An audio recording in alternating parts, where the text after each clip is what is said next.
Praise the lord. ప్రభువైన యేసు నామములో అందరికీ వందనములు.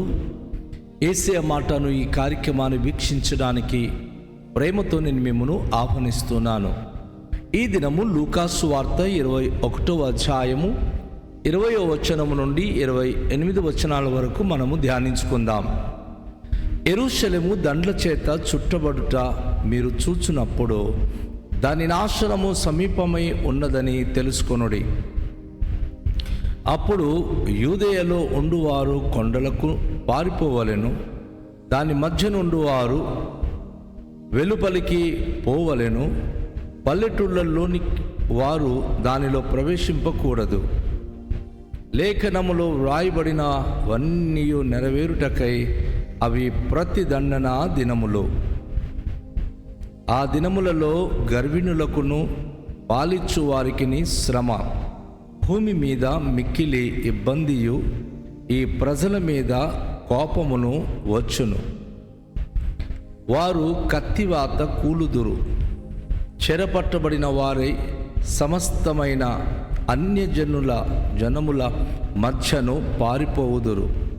అన్యజనములో కాలములు సంపూర్ణమగు వరకు యెరూషలేము అన్యజనుల చేత త్రొక్కబడును. మరియు సూర్య చంద్ర నక్షత్రములలో సూచనలను భూమి మీద సముద్ర తరంగముల ఘోష వలన కలవరపడిన జనములకు శ్రమయు కలుగును. ఆకాశమందలి శక్తులు కదిలింపబడును. గనుక లోకము మీదికి రాబోవుచున్న వాటి విషయమై భయము కలిగి మనుష్యులు ఎదురు చూచుచు ధైర్యము చెడి కూలుదురు. అప్పుడు మనుష్య కుమారుడు ప్రభావముతోనూ మహిమతోనూ మేఘారుడై వచ్చుట చూతురు. ఇవి జరుగనారంభించినప్పుడు మీరు ధైర్యము తెచ్చుకొని మీ తలలెత్తుకొనుడి, మీ విడుదల సమీపించుచున్నదనెను. ప్రియమైన దేవుని బిడలారా, ఈ ఉదయకాల సమయంలో యేసు ప్రభు వారి యొక్క రాకడలో సంభవించబోతున్న సంఘటన గురించి చాలా వివరంగా యేసు ప్రభు వారు సూచనల గురించి కానీ జరగబోయే సంభవాల గురించి కానీ తెలియజేస్తూ ఉన్నాడు. అయితే ఈ 20వ వచనములో జరిగినటువంటి లేక చెప్పబడిన ఈ ప్రవచనము మొదటి శతాబ్దంలోనే నెరవేరింది. యెరూషలేము దండ్ల చేత చుట్టబడుట మీరు చూచున్నప్పుడు దాని నాశనము సమీపమై ఉన్నదని తెలుసుకొనుడి. పరిశుద్ధ గ్రంథంలో ఒక వచనానికి మరొక వచనానికి కొన్ని సంవత్సరాలు, వందలు వేల సంవత్సరాలు దేవుడు సమయం తీసుకుంటున్నాడు. ఎందుకు అంటే అది ఆయన నిర్ణయం. దావీదు మోషే భక్తుడు అంటాడు, 1000 సంవత్సరములు నిన్నటి దినములే లేక రాత్రి అందలి యొక్క జామువలే ఉన్నది అంటారు.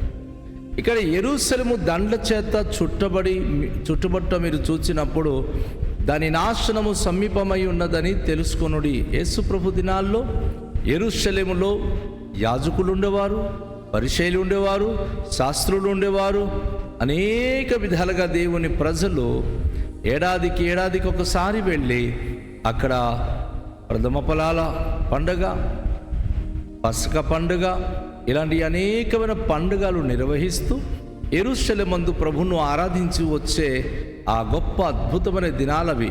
అయితే యేసు ప్రభువారు ప్రవచించిన తర్వాత రక్షకుడైన యేసును యెరూషలేములో చంపి గొల్గొత కొండ పైన తనను వ్రేలాడదీసిన తర్వాత ఆ యెరూషలేం పట్టణం మీదకి భయంకరమైన పరిస్థితి సంభవించింది.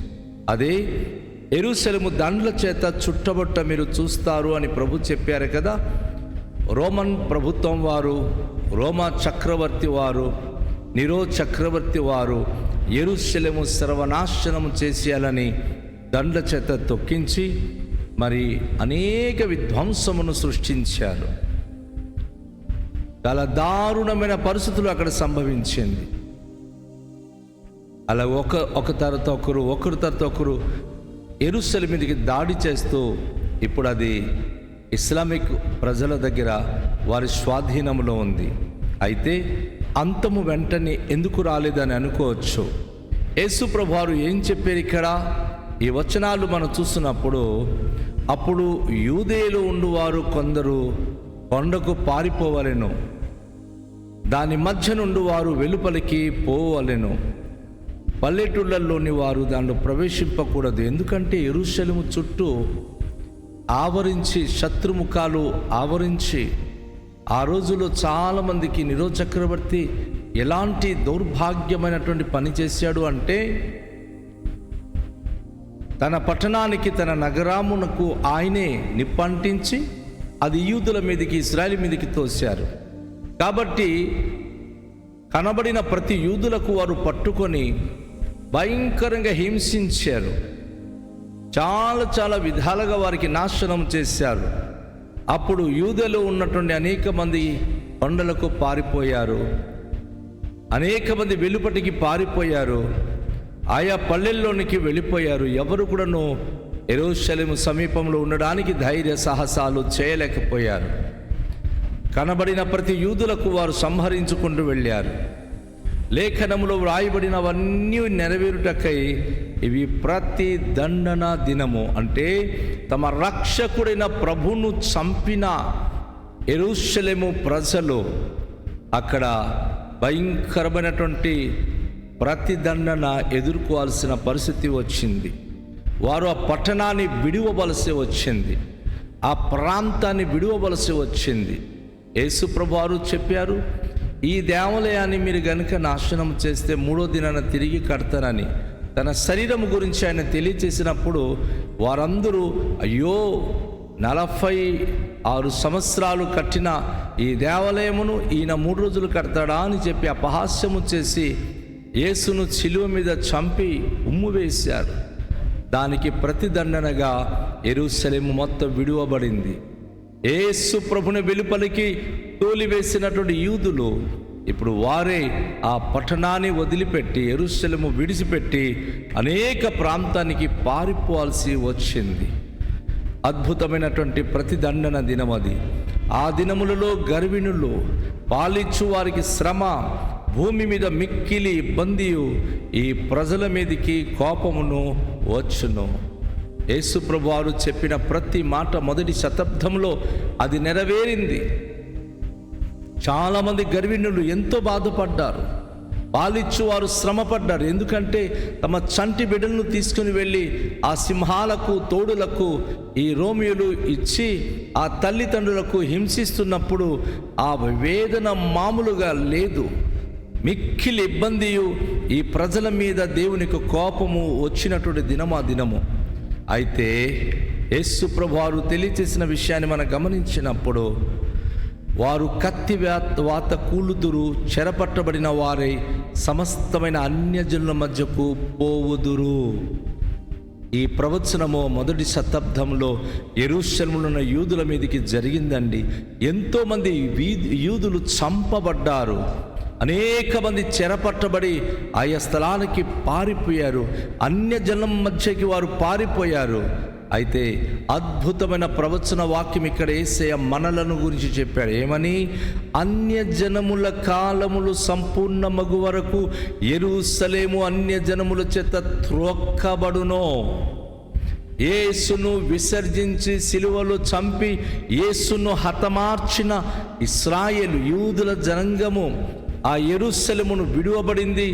అంతేకాదు, అన్యజనుల కాలము కాలము సంపూర్ణమగు వరకు అని ఈ మాట చెప్పబడిందే. అక్కడి నుంచి వెళ్ళిపోయిన యూదులు సర్వలోకానికి వారు చెదిరిపోయి, ఎవరు ఏ ప్రాంతానికి వెళ్ళినా ప్రభువు గురించి వారు బోధిస్తూ, ప్రభువు గురించి వారు సాక్ష్యం చెప్తూ దేవుని రాజ్య సువార్త ప్రకటిస్తూ వచ్చారు. వారే గనుక రాకపోతే ఆ రోజుల్లోనే మన భారతదేశానికి అపోస్తుడైన తోమ వచ్చి, ఆ హింసకాండము జరుగుతున్న దినాల్లోనే ఆయన యెరూషలేము నుంచి భారతదేశానికి వచ్చి ఆయన ప్రకటించినందున ఈరోజు భారతదేశంలో అనేక లక్షలాది మంది ప్రజలు ప్రభువును అంగీకరించారు. వేలాది సంఘాలు స్థాపించబడినది. అలాగే అపోస్తులు అనేక మంది ఆయా దేశాలకు పారిపోయి ఆయా దేశాలలో వారు దేవుని సత్య సువార్త ప్రకటిస్తూ ప్రపంచమంతా కూడాను ఈరోజు సత్య సువార్త ద్వారా నింపి సంఘాలు కట్టి ప్రభువుకు మహిమపరుస్తూ జీవించడం అనేది మనం చూస్తున్నాం. ఇదంతా కూడా అన్యజనముల కాలము సంపూర్ణమగు వరకు, అన్యజనుల కాలము ఇప్పుడు మనకు పూర్తి అవుతుంది. సత్య సువార్త ప్రకటించబడుతుంది. అది అయిన వెంటనే, ప్రపంచమంతటికి సువార్త అందిన వెంటనే సూర్య చంద్ర నక్షత్రాల సూచనలు, భూమి మీద సముద్ర తరంగముల ఘోషల వలన కలవరపడిన జనములు శ్రమ కలుగుతుంది. సముద్రం వలన శ్రమలు, ఆకాశములు సూర్య చంద్ర నక్షత్రాల వలన సూచక క్రియలు, భూమి మీద భయంకరమైన సంఘటనలు జరగబోతుంది అని ప్రభు తెలియచేశారు. అలాగే దేవుని యొక్క వాక్య భాగంలో ఆకాశమందలి శక్తులు కదిలింపబడుతుంది. లోకం మీదికి రాబోతున్న వాటి విషయమై భయము కలిగి మనుషులు ఎదురు చూచుచూ ధైర్యము చెడి కూలుదురు. దేశమంతా, ప్రపంచమంతటిలో జరగబోతున్నటువంటి ప్రకృతి వైపరీత్యాలు, ఈ రకరకాల విధమైన ఆకాశంలో జరిగించే అద్భుత సంఘటనలు బట్టి జనాలు భయము కలిగి వారు ధైర్యాన్ని కోల్పోదురు. అయితే దేవుని యొక్క వాక్యంలో మనకు ప్రభు ఎంత ధైర్యం ఇచ్చి మాట్లాడుతూ ఉన్నారో. మనుష్య కుమారుడు ప్రభావముతో మహామహిమతో మేఘారుడి వచ్చుట మీరు చూస్తారు. దేవుని నమ్ముకుని జీవిస్తున్న దేవుని ప్రజలు ఆకాశ మేఘారుడై ఆ భయంకరమైన దినాల్లో తన భక్త సమూహానికి ఆయన కొనిపోవడానికి ప్రభువారు మేఘారుడై రావడం పరిశుద్ధ భక్తులు చూతురు అని ప్రభు తెలియచేశారు. ఇవి జరగనారంభించినప్పుడు మీరు ధైర్యము తెచ్చుకొని మీ తలలెత్తుకొనుడి, మీ విడుదల సమీపించుచున్నది. ఈరోజు సువార్త చేస్తే కొడుతున్నారా? దేవుని నామము చెప్తే వెలివేస్తున్నారా? ప్రపంచంలో అనేక విధాలుగా ప్రభును ఒక విధంగా హింసించేవారున్నారా? యేసును హింసించినందుకు యెరూషలేము విడువబడి అక్కడున్న జనాంగమందరూ చెల్లాచెదురైపోయారు. ఈరోజు ఏ ఊరైతే దేవుని ప్రజలకు హింసించడానికి పూనుకుంటుందో ఆ ఊరే ఉండకుండా దేవుడు తుడిచేయబోతున్నాడు. ఆ ప్రజలనే దేవుడు ఉండకుండా ఆయన తుడిచివేయబోతున్నాడు. భయంకర సంఘటనలు ప్రపంచంలో జరగబోతుంది. దేవుని నమ్ముకున్న దేవుని బిడ్డ, నువ్వు ధైర్యము తెచ్చుకొని నీ తల పైకెత్తు. నువ్వు ఏ మాత్రం తలదించుకొని భయపడిపోయి అయ్యో ఎలా బ్రతుకుతాను అని చెప్పి ధైర్యము కోల్పోవద్దు. ఎందుకంటే మీ విడుదల సమీపిస్తుంది. ప్రభు ఈ మాయ లోకము నుంచి, ఈ నాశనకరమైన లోకము నుంచి నిన్ను తన నిత్య రాజ్యానికి, బంగారు పట్టణానికి నిన్ను తీసుకుని వెళ్ళబోతున్నాడు. శాశ్వత కాలం ఆ రాజ్యంలో ఉంటావు. ఆకలి ఉండవు, దప్పిగా ఉండవు, ఎలాంటి జబ్బు, జ్వరాలు, కష్ట బాధలు లేని ఒక పవిత్రమైన రాజ్యము దేవుడు నీ కొరకు, నా కొరకు, మన కొరకు సిద్ధపరిచి ఉన్నాడు. కనుక ఈరోజు ప్రభు పేరిట బ్రతుకుతున్న వారికి లోకము హింసించి వెలివేసి ఇబ్బందులు పెట్టాలనుకుంటే యెరూషలేమునకు పట్టిన గతి ఈరోజు మన పట్టణాలకు, మన గ్రామాలకు కూడా పట్టబోతుంది. అయితే దేవుడు కరుణ సంపూర్ణుడు. ప్రతి అన్యులు రక్షించబడాలి, ప్రతి అన్యజనాంగము ప్రభును తెలుసుకోవాలని ఆయన ఆలస్యము చేయడమే కాకుండా కరుణ సంపూర్ణుడై అందరి ఎడల తన కరుణ చూపిస్తున్నాడు. ఈరోజు మన కుటుంబాల కొరకు ప్రార్థన చేద్దాం, మన గ్రామాల కొరకు ప్రార్థన చేద్దాం, మన ప్రజల కొరకు ప్రార్థన చేద్దాం. అందరూ అంతటా రక్షణ పొందాలన్నదే దేవునికి ఉన్న ఆశయాలు. రండి, తలలోంచుకొని ప్రార్థన చేద్దాం. పరమ తండ్రి, మీకు స్తోత్రాలు. ఈ ప్రశస్త సమయంలో ప్రభు మీ మాటలు విన్నాం. నీ వాక్యాన్ని బట్టి మాకు దీవించుమని కోరుచున్నాం. పరిశుద్ధుడా, ఇదిగో మీరు అక్కడికై ప్రభు మేము ఎదురు చూస్తూ ధైర్యము చెడిన వారుగా కాకుండా ప్రభు మా తలలు పైకెత్తి నిబ్బరము కలిగి ధైర్యముగా మీ రాకడలో ఎత్తబడుదుము అని ఒక నిరీక్షణ కలిగిన వారే జీవించే భాగ్యం నిమ్మని. ప్రపంచంలో జరుగుతున్న భయంకరమైన సంఘటనలకు ఏ మాత్రము భయపడక నిబ్బరము కలిగి ధైర్యంగా ఉండే కృప మాకు అనుగ్రహించుమని యేసు నామములో ప్రార్థిస్తున్నాము తండ్రి, ఆమేన్. అందరికీ షాలోం. ప్రభు మనను దీవించునుగాక.